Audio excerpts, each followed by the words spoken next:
Some improvement for Schumacher, but the hours ahead are critical. The doctors conduct a second successful operation. His manager tells us how the accident happened. Also on the programme, European immigration, a surge or a trickle, the number no one knows. And Dubai takes the honours so far with its spectacular welcome to 2014.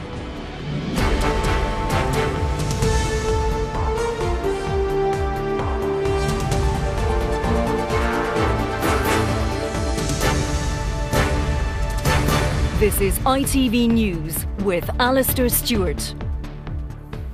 Good evening. Michael Schumacher had gone to help a friend moments before his skiing accident, his manager said today, so he wasn't going fast. The former racing driver then skied onto one rock and landed headfirst on another. Doctors who operated on him again overnight have noticed a slight improvement. From the French hospital where he's being treated, here's our Europe correspondent, Emma Murphy. These are the people fighting to keep Michael Schumacher alive. A team of doctors whose work is now being followed around the world. Sombre-faced and sleep-deprived, they seek to minimise the swelling in his brain. A second operation has brought them some success, but not enough to speak of optimism or survival. With the family's agreement, we went to the operating theatre, and the hematoma was successfully removed, and the CT scan today is better, and the clinical situation is a bit improved compared to yesterday. But at the time it's too premature to make any speculation about his condition. It's now over 48 hours since Michael Schumacher crashed on the slopes in the Alpine resort of Meribel, and for the first time the detail of how he suffered such a catastrophic injury has emerged. It seemed that he had even helped a friend who just had fallen on the piste, so he started to ski again, went into this deep snow, and apparently, this is what we guess, has hit a rocket which he had not seen when he wanted to do a curve. And he was hit by that rocket, and he was kind of catapulted in the air and apparently head down, hitting another rock, which was extreme bad and unfortunate circumstance, and not because of he was speeding. As the new year approaches, Michael Schumacher's family remain by his bedside. Any hope that the small improvement might have given them has been tempered by the doctor's caution. I spoke to one of those doctors earlier, and he said it would be wrong to say that we're optimistic. We're just slightly less worried than we were yesterday.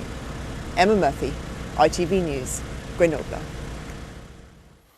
An ITV News snapshot survey of flights from Romania and Bulgaria suggests there are still empty seats on planes arriving tomorrow. That is the day any Romanian or Bulgarian is allowed to work here if they choose. Our political correspondent Romilly Weeks examines how many that might be. If an influx of Romanians and Bulgarians are coming here to benefit from work restrictions being lifted, they haven't started arriving yet. At Victoria Coach Station this morning, we found coaches arriving from plenty of European capitals, but not Sofia or Bucharest. The headline was flights and buses full of Romanians and Bulgarians. These Romanians studying at Bradford University found reports of a wave of their fellow citizens coming here hard to believe. I've been asking around, and there's absolutely no one who wants to come to the United Kingdom just for the sake of benefits or just for the sake that the fact that the restrictions are lifted. Despite newspaper reports claiming flights from both countries were sold out, when we investigated, we found seats available on all three main carriers. The campaign group Migration Watch, though, believes up to 50,000 Bulgarian and Romanian migrants could come every year. EU workers qualify for exactly the same benefits. As from tomorrow, Romanians and Bulgarians will also qualify. And that means that someone coming here from one of those countries could earn, in take-home pay, 5 times what he earns at home. The government is bringing in a series of measures from tomorrow to restrict migrants' access to certain benefits. As the clock ticks towards midnight and this politically fraught date finally arrives, they'll be hoping that will be enough to deter supposed benefit tourists, while still welcoming the skilled migrants Britain can't actually do without. Romilly Weeks, ITV News at the Home Office. MPs are to question the bosses of the UK's energy networks over the length of time it took to restore power to homes affected by storms over Christmas. Thousands of families spent days without power. Forecasters predict 2014 will begin with more bad weather affecting southern England and western Scotland. The weather has also affected a different kind of forecast, this time on the high street. The department store Debenhams has warned of a fall in profits of more than a quarter after a hoped-for sales surge in the week before Christmas never happened. And John Fortune, the comedian made famous on Bremner, Bird and Fortune, has died at the age of 74.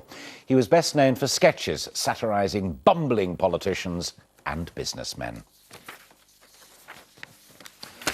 The new year is still almost 2 hours away here, but 2014 is already well underway on the other side of the world. It was welcomed in with some spectacular firework displays, with Dubai trying to upstage everyone else, as Neil Connery explains. Auckland was the first major city to ring in the new year as New Zealand welcomed 2014 in style. 2, 1... In Sydney, there was a breathtaking start to the new year. More than 1 million people crammed onto the shores of Sydney Harbour as the city bathed under the glow of a spectacular 11-minute firework display. Australia, as always, determined to show the world how New Year should really be celebrated. In Tokyo, monks rang the bell of time housed at the Buddhist temple to mark 2014's arrival. Hong Kong's harbour played host to a mesmerising start to the new year.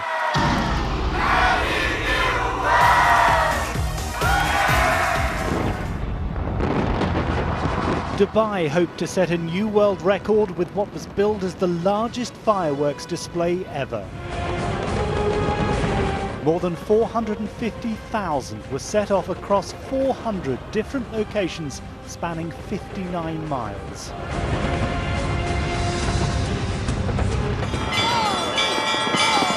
As 2014 headed towards Europe, revellers in Red Square embraced the start of a new year as Moscow's night sky turned into a sea of colour. Neil Connery, ITV News.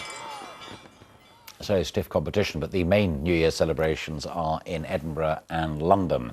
Raggy Omar is by the River Thames, where I believe a big party is already underway.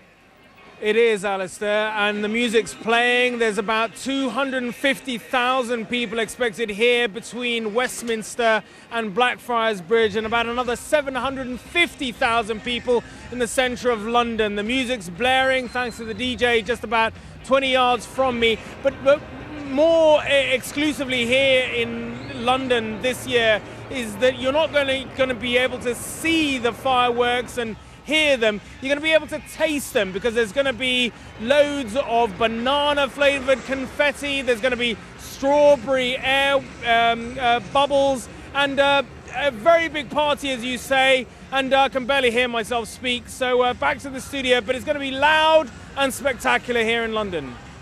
Raggy, thanks very much indeed. We are back at 10 minutes to midnight with an update and, of course, our own New Year celebrations. Until then, a very good evening to you. Bye-bye.